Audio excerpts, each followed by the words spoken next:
We all survived Prime Day, and I'm going to do a post-mortem in today's podcast, and I kind of feel like the taxi driver of e-commerce. My name is Stephen Pope, and I'm the founder of My Amazon Guy.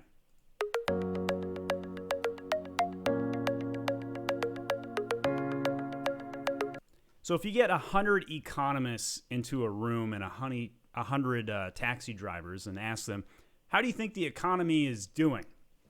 I would take the 100 taxi drivers all day long. Guess I should say Uber or Lyft drivers these days, but nonetheless, I feel like the common man's perception of what's going on in the world will usually trump the data zealots of the world, if you will.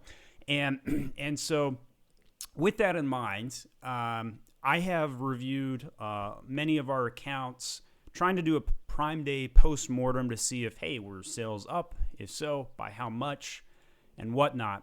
One of the biggest things we noticed is that the buy box percentage calculation was totally jacked up during the Prime Day series. I think Amazon's system is erroneously displaying that. However, if you did have both FBA and merchant fulfilled listings, you would have noticed that they flipped from FBA to merchant fulfilled in the buy box during the busiest portions of Amazon's day, which is generally not beneficial, and that probably hurt sales. So you probably wanted to close those merchant fulfilled listings. I think this is a good thing to remember for Cyber Monday and Black Friday. You may want to turn off your merchant fulfilled listings during that weekend to maximize your Prime badge effectiveness. Of course, if you're going out of stock on something on FBA, you want merchant fulfilled to kick in. That definitely goes without saying. All right, so here's the ultimate question. Did Prime Day increase your sales? And if so, by how much? And it feels like, if we were just taking a random category of goods, no matter what the category is, sales were probably up about 20%.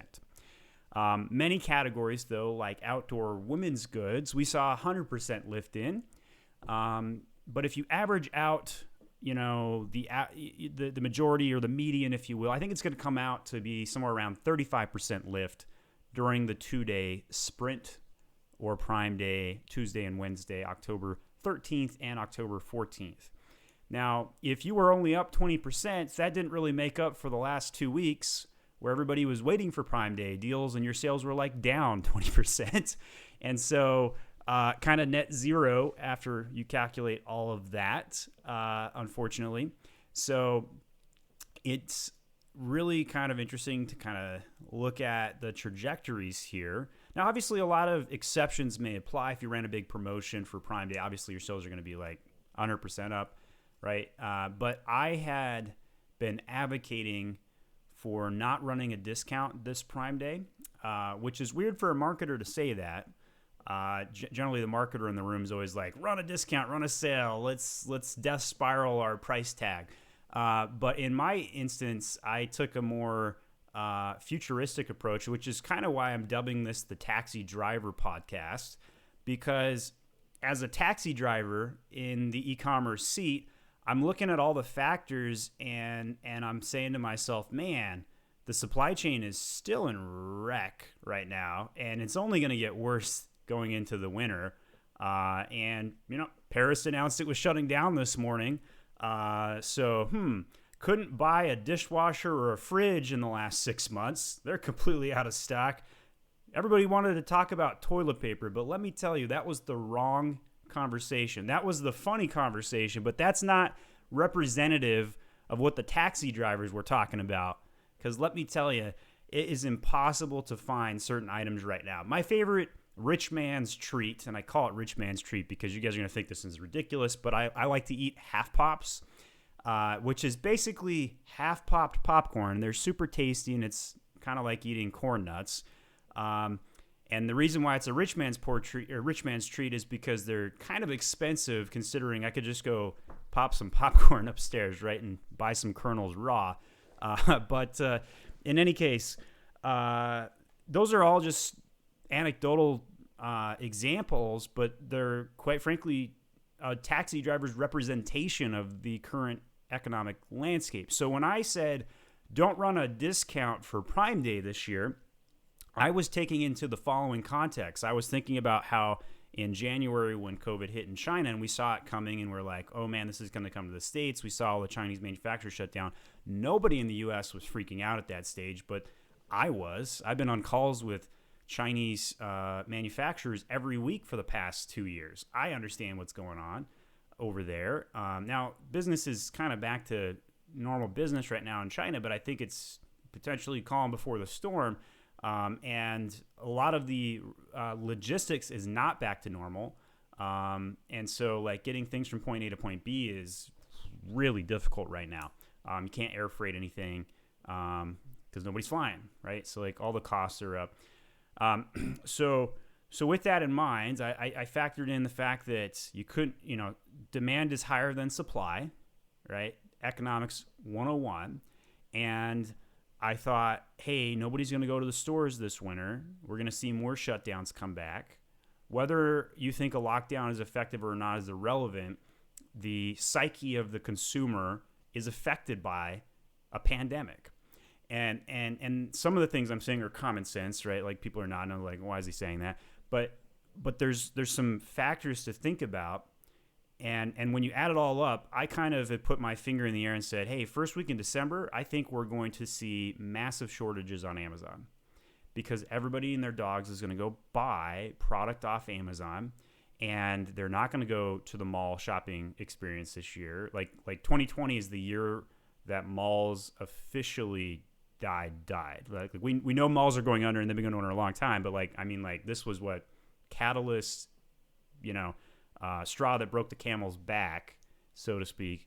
And so there's, you look at those Hallmark videos where everybody's going to the mall and having their little Christmas thing going on with the shopping starting and all that.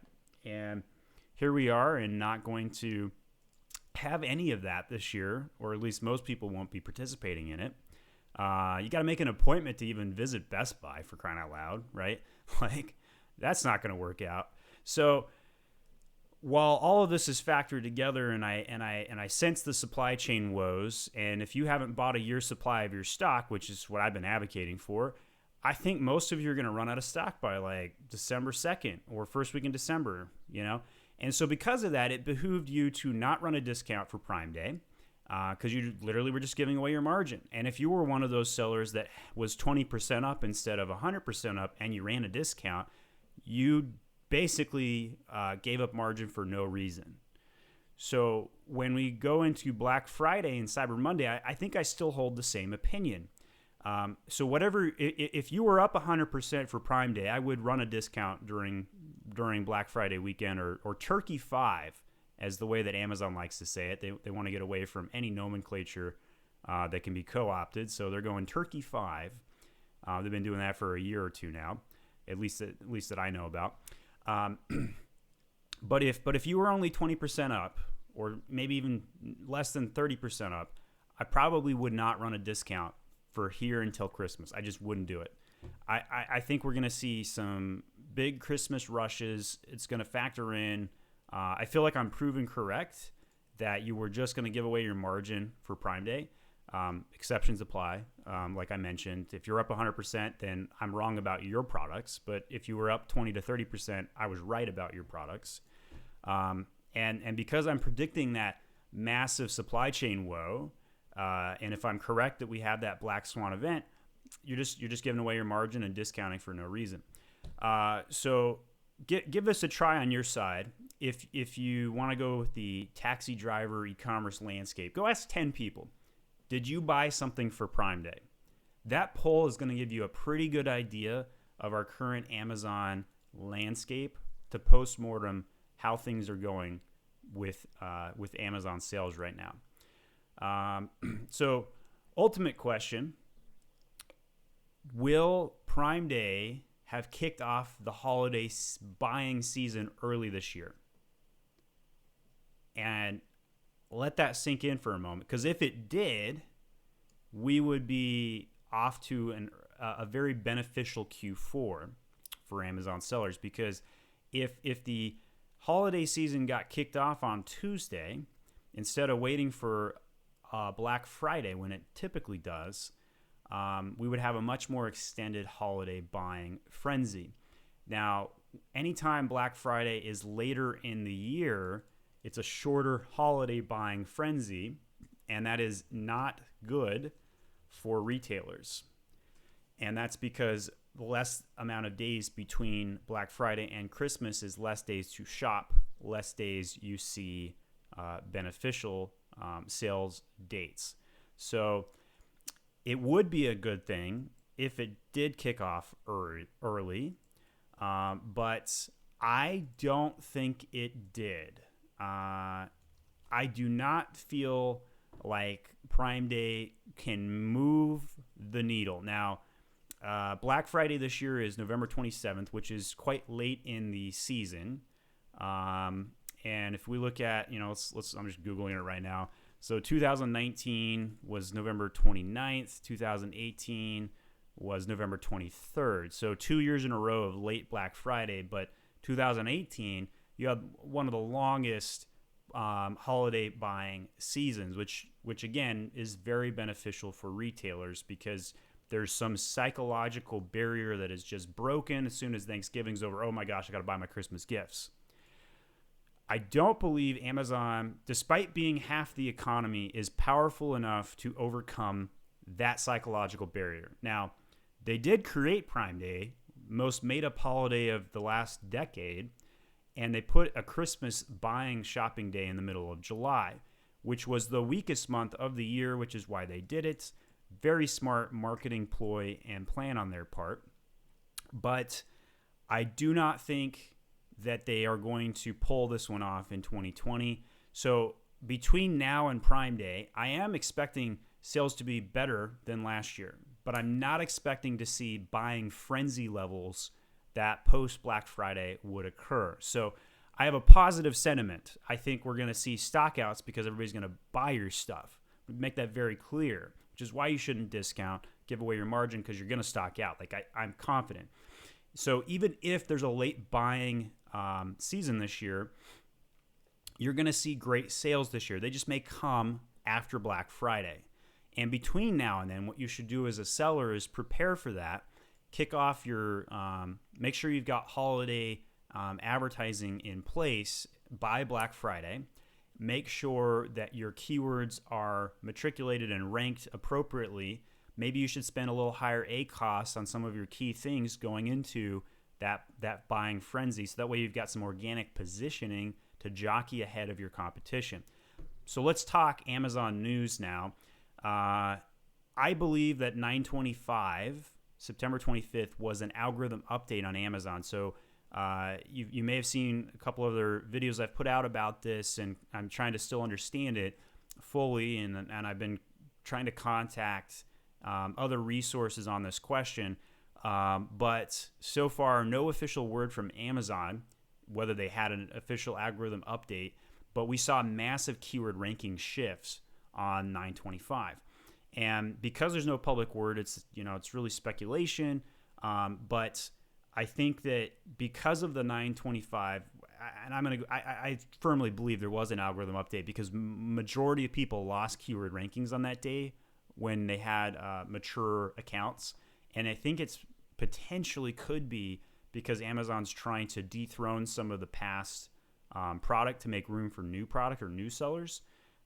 Whether you think that's a good idea or a bad idea, that's the only way I can read into it. Because I don't know why they would have done it otherwise. Like, what would be the benefit to disrupting the keyword algorithm?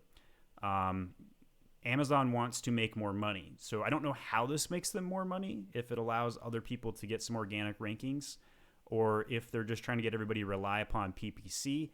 But that's a stretch for me personally. So I don't think it is. But I am dubbing the last 30 days on Amazon as the worst month of all time for catalog bugs, errors, suppressions, keyword ranking losses combined versus the last year and a half total. So more problems in the last 30 days than we've seen in the entire last year and a half combined. It's made my job very difficult. It's made my team's job very difficult. Stress levels are super high right now because we're like troubleshooting, firefighting constantly. and we're trying to figure this stuff out and be best in class and beat it before everybody else figures it out. And there's no playbook, there's no SOP. Amazon's not releasing information. All the tools are breaking. Like you click on your suppression button inside of Seller Central right now, and it's completely bogus. Like you actually have to look up your own ASINs manually right now to figure out if they're suppressed. Like you literally have to type your own ASIN into Amazon.com to figure out if it's suppressed right now. And if it is, you won't even know why. Could be an image problem, could be a title issue, could be something in your bullet points because you're promotionally targeting language. So very difficult to keep up with that. Lots of auditing ongoing.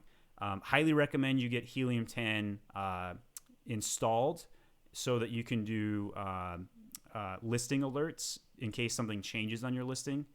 That will be very, very beneficial. Probably the best $100 per month you're going to spend this year is engaging Helium 10's tool. I do have an affiliate link if you want to help me out. Click it on the description of the content. But I'm a big Helium 10 fan. Well funded, well done tech tool. So, other Amazon news. This one's random. Internet Explorer is losing Seller Central support. What? Right? Like, who still uses Internet Explorer 1?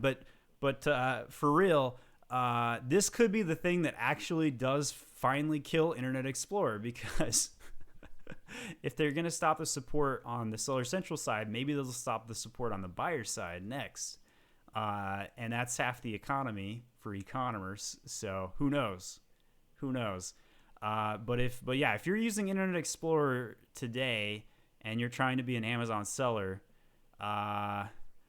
question marks in my head on that one, because you are not with the times, and you need to be with the times if you're going to be an Amazon seller. So if you're using Internet Explorer still, that's fascinating to me, just in general. I think the market share is like 40% Chrome now, and like 30% Safari, and 20% Firefox or something like that. And Internet Explorer still somehow is like 15% market share. It's crazy.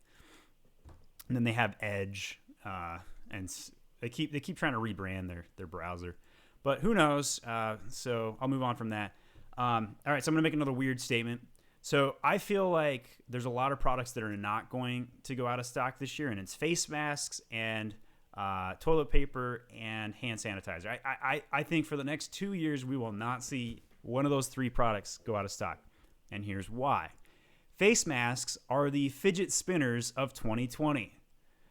That's you heard it. Yeah, you heard it right. I believe face masks are the fidget spinners of 2020. Now, if you are a face mask seller and you're crushing it right now, I think that your time frame is going to dwindle from here. There are so many suppliers that went out there to gain access to face masks that there is no way that the supply is going to not overtake demand. Like I think line in the sand, October, November of 2020 is going to be the maximum output, and then from there on, you're going to see diminishing sales. Now, if you're first to market, there's exceptions to that, right? So if you're selling like a couple $100,000 or more per month in face masks, like your business is probably going to be fine. But if you're thinking like, hey, I should start selling face masks, and you're 6 months behind everybody right now, don't do it. You're going to be talking about fidget spinners. And that's what happened, I think it was 2017, maybe 2016, when everybody bought a bunch of fidget spinners. It was going to be the hot toy of the year, and then January hit, and they still had thousands of dollars in merchandise.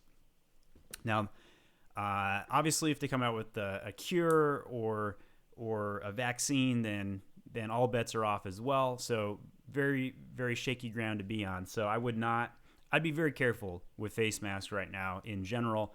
But I feel like they are getting into the fidget spinner territory of constraints. So last segment on the podcast today, who are Amazon sellers these days?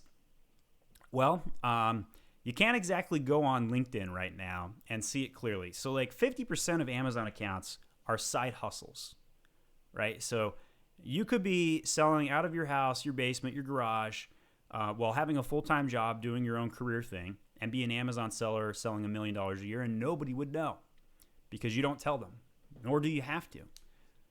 You could have your own little private domain email address and occasionally put your order into the manufacturer and do your thing.